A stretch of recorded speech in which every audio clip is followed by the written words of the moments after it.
রংপুরের মিঠাপুকুরে বৃষ্টিতে বিদ্যুৎ বিভ্রাটের কবলে পড়ে মোমবাতির আলোয় এসএসসি পরীক্ষা দিয়েছে পরীক্ষার্থীরা। ইংরেজি প্রথম পত্রের পরীক্ষা চলাকালীন আজ রোববার সকালে এই অনাকাঙ্ক্ষিত ঘটনা ঘটে। পর্যাপ্ত আলোর অভাবে অন্ধকারাচ্ছন্ন কক্ষে পরীক্ষা দিতে গিয়ে চরম ভোগান্তির শিকার হতে হয়েছে কয়েকশো পরীক্ষার্থীকে। এ ঘটনায় অভিভাবক ও পরীক্ষার্থীদের মধ্যে তীব্র ক্ষোভ দেখা দিয়েছে। সরেজমিনে উপজেলার পায়রাবন্ধ বেগম রোকেয়া স্মৃতি গার্লস স্কুল অ্যান্ড কলেজ কেন্দ্রে গিয়ে দেখা যায় বিদ্যুৎ না থাকায় এবং বাইরে ঝোড়ো আবহাওয়ার কারণে পরীক্ষার কক্ষগুলো অন্ধকার হয়ে পড়ে। এমত অবস্থায় পরীক্ষার্থীদের উত্তরপত্র লিখতে অসুবিধা হওয়ায় কেন্দ্র সচিবের ব্যবস্থাপনায় মোমবাতি জ্বালিয়ে পরীক্ষার কার্যক্রম সচল রাখা হয়।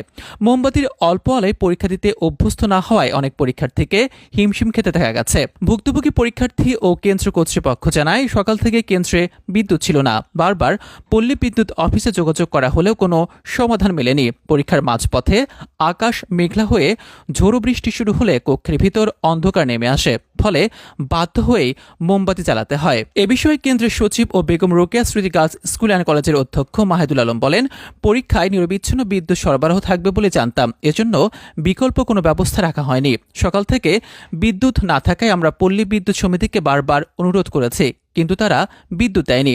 শেষ পর্যন্ত পরীক্ষার্থীদের কথা চিন্তা করে মোমবাতি জ্বালাতে বাধ্য হয়েছি। রংপুর পল্লী বিদ্যুৎ সমিতি 1-এর জেনারেল ম্যানেজার মোহাম্মদ আশরাফ উদ্দিন খান জানান, ওই কেন্দ্রটি বলদীপুকুর সাব স্টেশনের আওতাধীন। রংপুর গ্রিডের লাইন পুড়ে গিয়ে ক্ষতিগ্রস্ত হওয়ায় বিদ্যুৎ সংযোগ বিচ্ছিন্ন হয়ে পড়েছিল।